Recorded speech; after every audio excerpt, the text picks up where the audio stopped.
Whakataka te hau ki te Whakataka te hau ki te uru, whakataka te hau ki te taonga, kia mā kina kina ki uta, kia mā taratara ki tai. Ihi aki ana te atukura, he teo, he huka, he hauhu, te hei Māori ora. I thought it was a super appropriate one this morning because I'm not sure if anyone else bought the skies today, but they were very red-tipped and luscious. Cool, so we'll just get into the, oh, sorry, just realized I've been going through the wrong screen. You want this one, don't you? So that's the karakia, sorry, that's why I mentioned. So this is cease the winds from the west, cease the winds from the south, let the breeze blow over the land, let the breeze blow over the ocean, let a red-tipped dawn come with a sharpened ear, a touch of frost, a promise of a glorious day. Cool, so we'll just get into an agenda. So because we can't have as an intimate session as we'd like, please, as Chloe mentioned, just keep yourself on mute while you're in the bigger room, and then there'll be more of a chance to get into breakout rooms later and get to know each other a little bit more intimately. So we'll start off with a 10-minute kind of introduction and then get into the group experience exercises. So there'll be both large group together and then smaller groups, so you guys get to know each other a little bit better. When we get into the smaller groups, please, if you can, use your cameras and you can chuck your mics on then, get to know each other a little bit easier. And then I'll be introducing to the sociological imagination. Okay, we'll catch you soon. Bye-bye. I'll be introducing you to the sociological imagination and looking up your neighbours, and then we'll have summary questions and closing karakia at the end. Cool, so expectations and pre-apologies. So this session and all of them will be recorded as you would have heard earlier, except for the breakout rooms. So anything that you have on your camera or that you chuck in the chat will be recorded. So please be as open as you can, but also just be aware that anything you put on there will be accessible for future use. So pop yourself on mute if you haven't already, just while we're in this bigger room. And then when we get into the smaller breakout rooms, you can have a bit of a chat. And please, like, keep your camera on if you can. I love seeing people's faces. It's really nice. Cool. So my name is Jules. I am a BA in political science and international relations with a background in sociology. I have ADHD, which means I'll be doing a lot of Trump hands and also probably mispronouncing a couple of words at the same time. So if I go too fast or kind of skip over anything, please feel free to just chuck in the chat any questions or like clarifications that you need. And also, Chloe is my amazing tech support person, and I'm happy to share her around with everybody else who is potentially like me and not so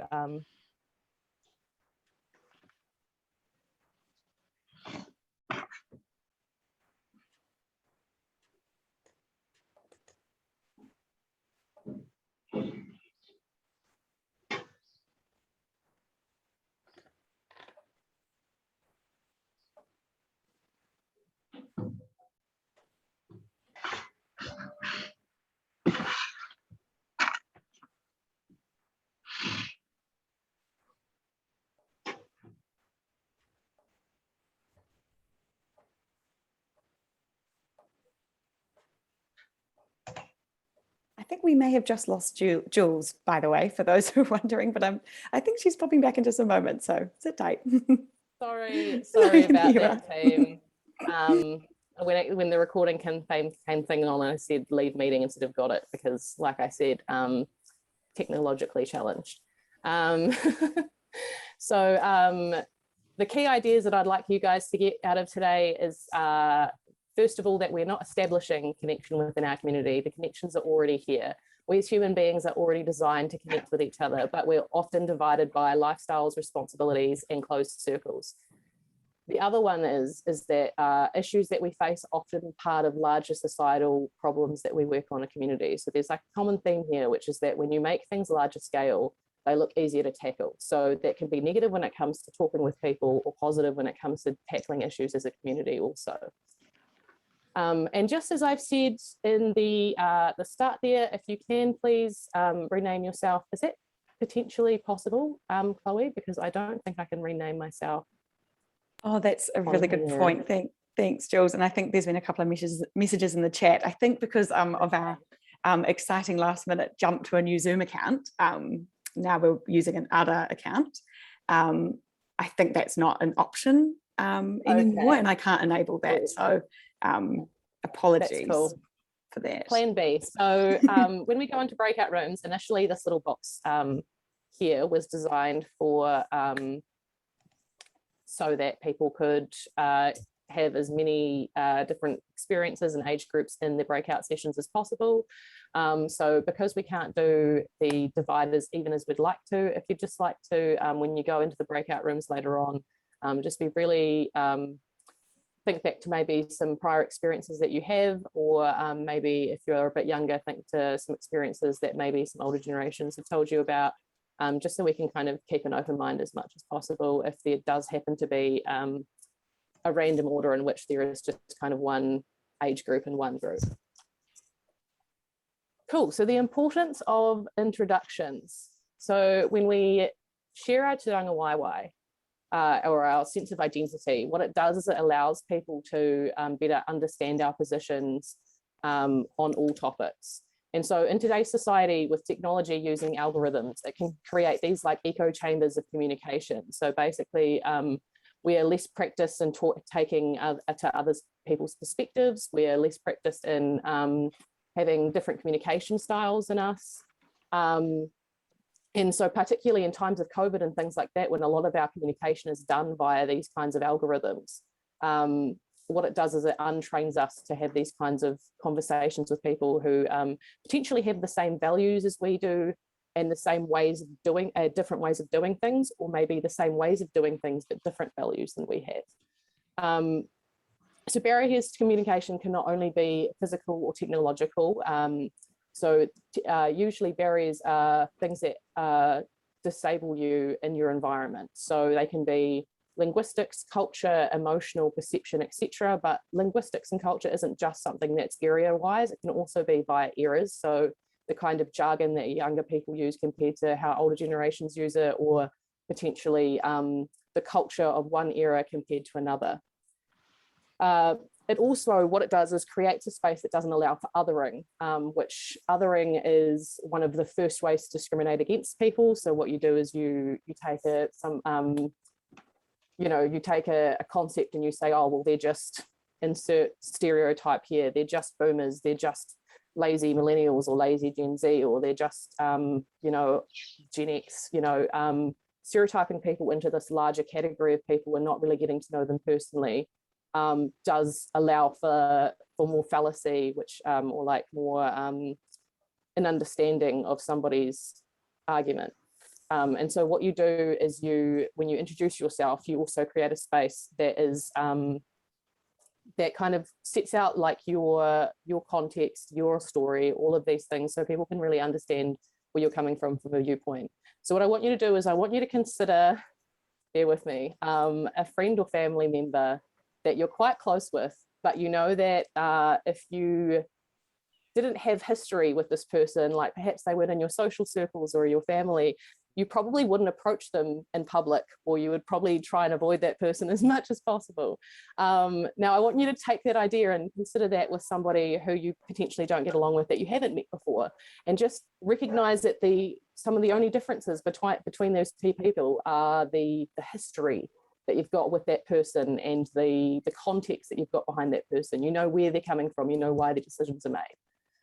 So in Māori culture, when people are welcome to a place, they share their stories, their karanga as part of the pauwhiri. So the kaikaranga, the women who carry it out, address and greet each other and the people that they're representing, to address and pay tribute to the dead of each other's acquaintances, sometimes especially those who have recently died, and to refer to reason that people have been together. So before you even kind of have a conversation or the hui, you go into that space, you're like, hey, this is my story. Here's what we know about your story, and here's what we're going to talk about. And then when they leave the marae, they also close that back up and do it in reverse to symbolize that closing. As part of the assimilation into settler culture, Māori lost a lot of identity with the destruction of reo and other tonga.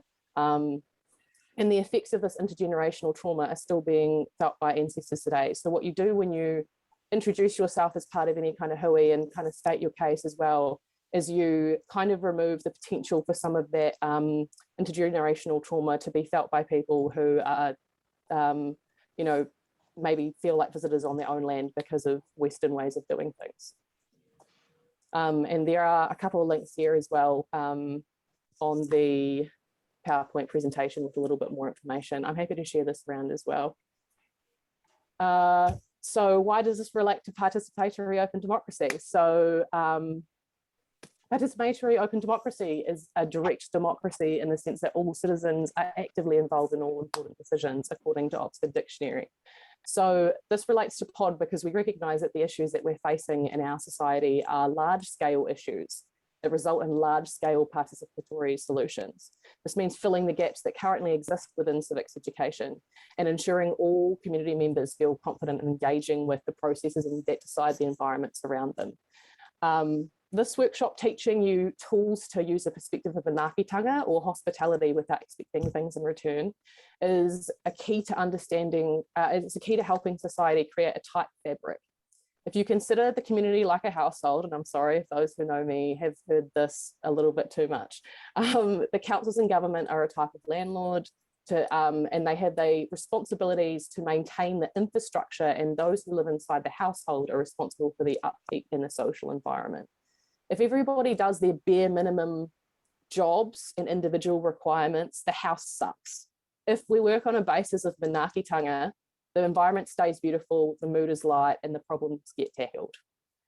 So the POD project is currently starting on a collaboration of education providers in the greater Ōtautahi region that will be looking at the gaps that there are currently and how we can reimagine education and related matters. If you'd like to get involved with that, there will be a survey on this, and also my email address at the bottom of this presentation, which I'll share around as well. And there's also a question there, which is what barriers do you face when you try and participate in important decisions in your community? For example, perhaps you don't have time because you're looking after your family, because perhaps the physical means to engage with these processes is too hard, things like that. So feel free to just share in the chat any kind of experiences you have. Cool, so what we're going to do now is we're just going to get into a group project, a group experience as the whole group. What I'll do is I'll read out a statement, an I statement that is personal. And what we'll do is if you relate to it, use any kind of reaction you can on your screen or raise your hand if you like. If you don't know how to do so, please message Chloe and she will give you a hand.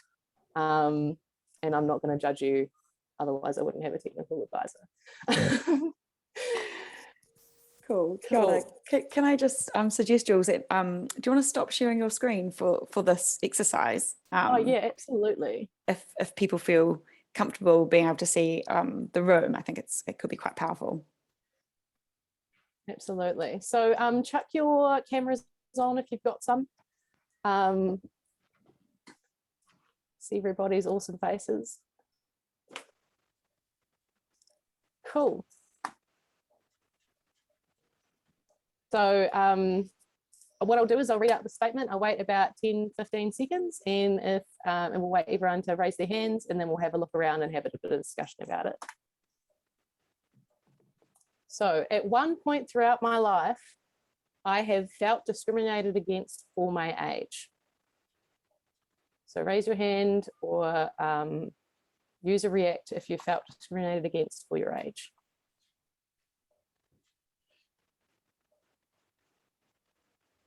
Cool. Quite a wide range of ages there, wouldn't you say? There's no particular era that seems to be coming forward more than the others.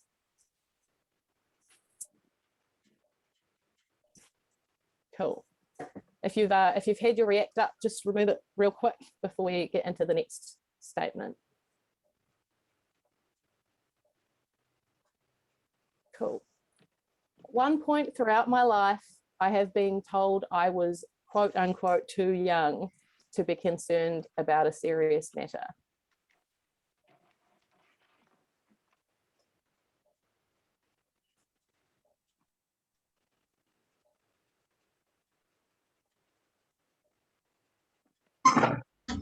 one point throughout my life, I've been told I was too young to worry about serious matter.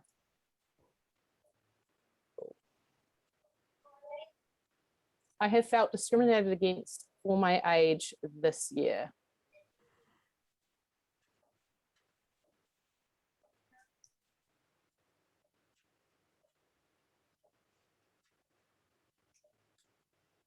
Cool. I'm involved in learning about sustainability development because I care about the well-being of my community, regardless of its size.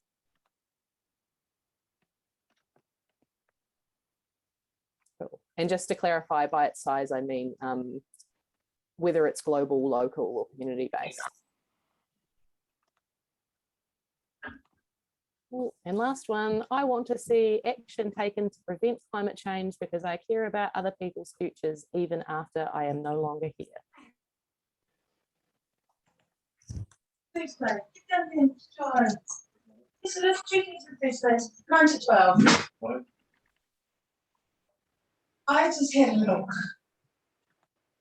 No. Just got someone who's not on mute there. Not sure who it is. If you mind just popping yourself on mute. Oh, nice.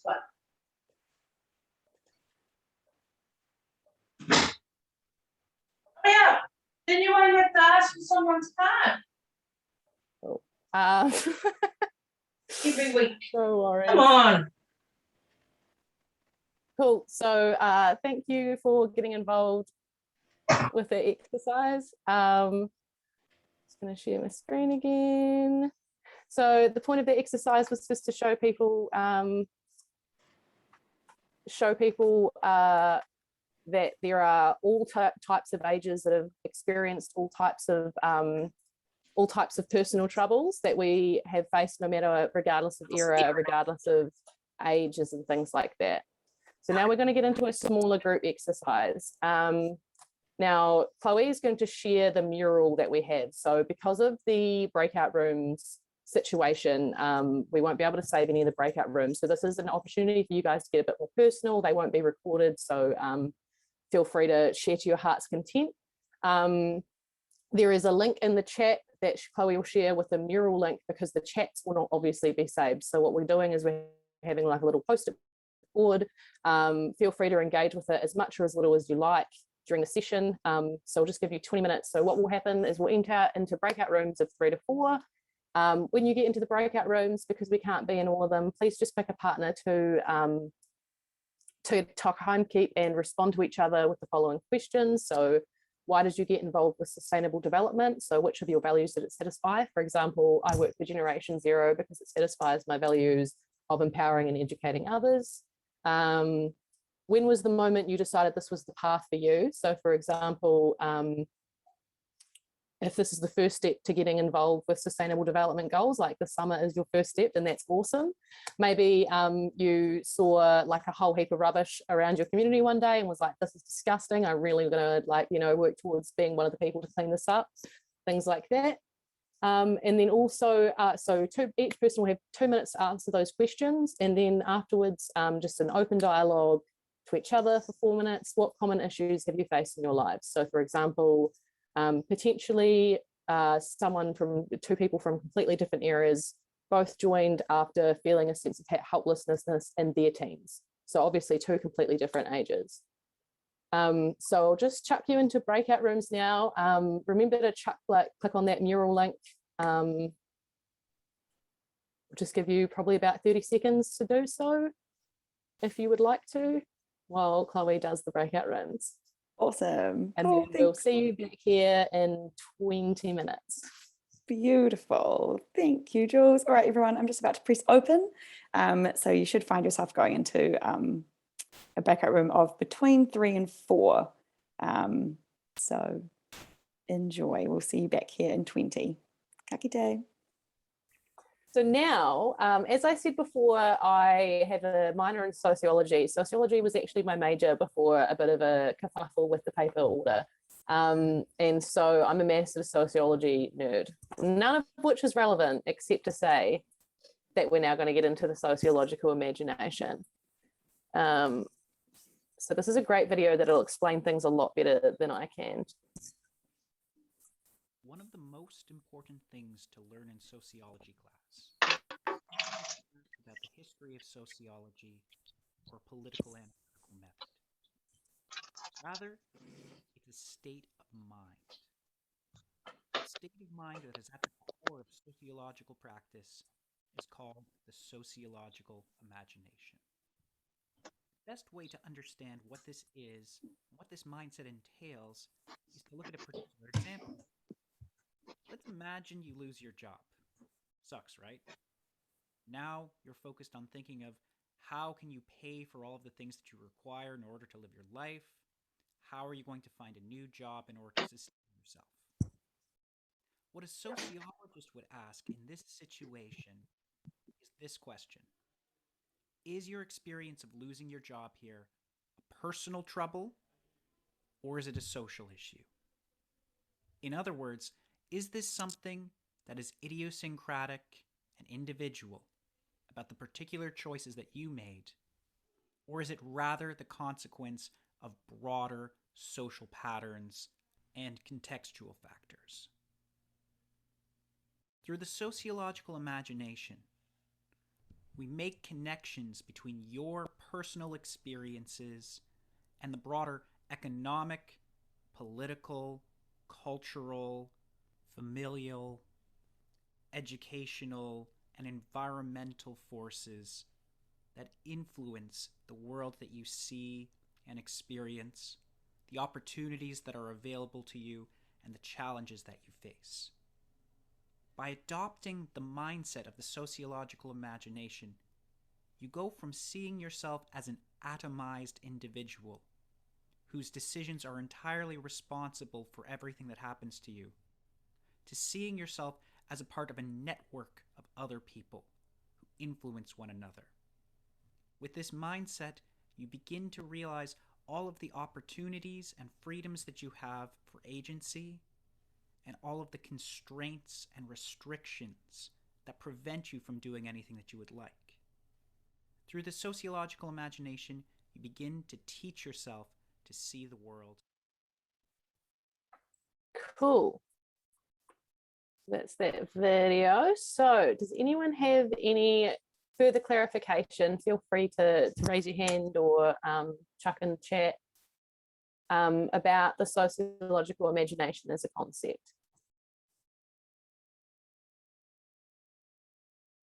Sorry, when they were talking about the losing your job as kind of an example of using the sociological imagination, were they saying about how you can change your mindset from using it as a personal problem and changing it to looking at the social issues? Yes. So for example, if I was to say that I had an issue with unemployment, instead of looking at it as an individual issue of me being lazy or me being, you know, a bit off the bat, I can look at it as actually it's COVID times right now. There's a way higher unemployment rate, which means a lot more people are going to be applying, which means the standard of application is going to be higher. So it's recognizing these issues that we have as potentially not issues that we can just solve on our own. Okay. Yeah. Yeah. Oh, Cool. awesome. Is there Thank you. any issues that people shared in their group that were assumed to be personal problems, but they now realize were an indicator of like a bigger societal issue?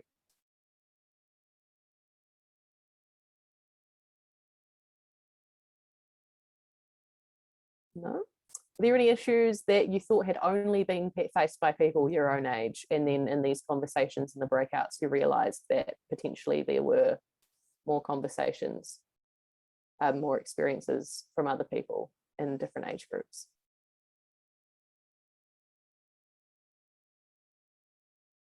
Anything that anyone wants to share?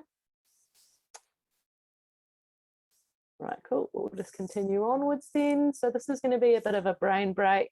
So there's this fantastic workshop called Using Aroha to Dismantle Hate in Aotearoa by Ōtautahi, by Dr. Mazarine Said Ahmed. And this is a cool little this is a cool little video of a thing called starling murmurations. So if you don't know what starling murmurations are, they're those really cool massive shapes that you see in flocks and things. So this one doesn't have any sound, so I won't share any sound with it. It's just a bit of a just enjoy the sights.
So, as you can see from this video, they had these amazing shapes and forms and flows, and everything works really well together. So the way that they do this is they follow 3 rules, right? The first rule is that you keep an eye out for your neighbors. Whatever they do, you do. So if one dips down, you also dip down, and you just keep a focus on those 7 neighbors. If you turn into the direction of your group of 7, not away from your group of 7. And the other one as well is to give each other space, to not overcrowd each other. So how are you guys going to apply these rules to your current life? For example, keep an eye out for what values your neighbors live by. And then that way, when we do these kinds of, we live by these kinds of rules, we create these beautiful formations of organized, mobilized individuals, right? That know how to complement each other rather than simply like looking like this, you know, potentially the way that ducks do it, this very stagnant line, right? That's very neat and ordered and not this beautiful web flowing personality that starlings have. I could talk to you about starlings all day because my sister's obsessed with them. So that's another reason that I chuck them in. It's an ecological family.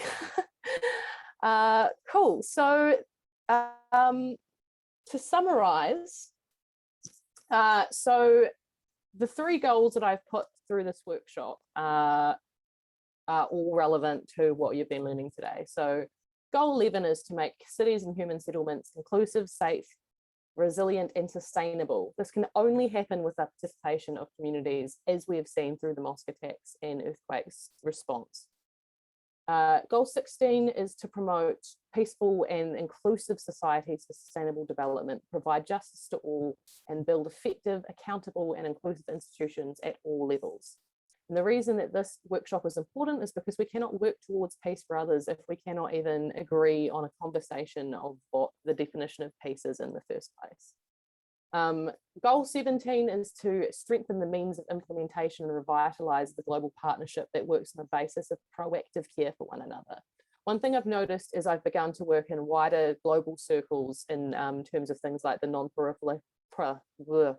non-proliferation fossil fuel treaty, is that these are all started by people like you and me that started off in volunteer organizations. They just had like a massive basis of manaakitanga. They're not like Jane Fonda, and even Jane Fonda herself says that she doesn't like that she is idolized rather than the movement that she's standing for. So just consider that when you do these kinds of things, when you see these huge scale issues that you think, oh my gosh, how can I even start? Quite a lot of the time, it's just a case of mobilizing organizations that already want to do the mahi. They just need the projects to go to. So just be wary that it's once you start looking, it's so easy to tackle these projects as a community and get that kind of support once you realize what values you work on together. So to summarize, we need the discretion to recognize that those we face in our community have stonda. So an awareness that those around you are all human beings with their own experiences, upbringings, values, and issues. This will result in communication with less barriers, which is vital in a social space. Because often our issues are bigger picture rather than individual battles, as you've witnessed with age discrimination as an example. A lot of the battles we face are ones that require larger scale action and larger scale aroha with others, particularly ones like climate change, where those who are suffering the most and the fastest are on the front lines. It's almost like the rule, right? If you go tramping or hiking, there's the rule that you always put the person that's the slowest in front of you to keep an eye out for them. That, but with community. Cool. So thank you very much. Here's some further reading. If you guys are interested in any of these concepts and things like that, so there's a few things on barriers to communication, and then a couple on human connection. And then we've got a couple of easy breezy TED Talks at the bottom that are more specific about age generation things. So if you're interested in any of these topics, please feel free to look through these. Chloe, feel free to share a link to this to the organisers afterwards, and we'll get an FAQ sheet as well. If you have any questions that you would like to ask me personally, or anything like that that you haven't quite got around to yet, feel free to chuck them in the chat or chuck them on the mural, and I can answer them with an FAQ sheet afterwards. I'll just get into a closing karakia, and then afterwards there'll be time for questions and resources and things like that. But if you feel like you'd like to leave after the closing karakia, please don't feel pressured to stay. Kia wātia, kia whakaere te tapu, kia wātia ai te ara. Kia turu ki whakataha ai, kia turu ki whakataha ai, humie huie tai kie. Cool, and this is my information. So thank you for joining us today. My name is Jules, Juliet Xavier-Hendry. If you want to read more about the project, there's a report on it right here. If you want to email me about the report or anything to do with the session, here's my email address. And here's a survey to share your experiences, expertise, and feedback on the session. Please fill it out. You can also leave your contact details there to get involved with the pod project if you want to, but it's completely optional. And just before you go, if you would like to share in the chat one important thing you're going to take from the session, that would be so lovely. And if anyone has any questions, please feel free to jump in and unmute yourselves now.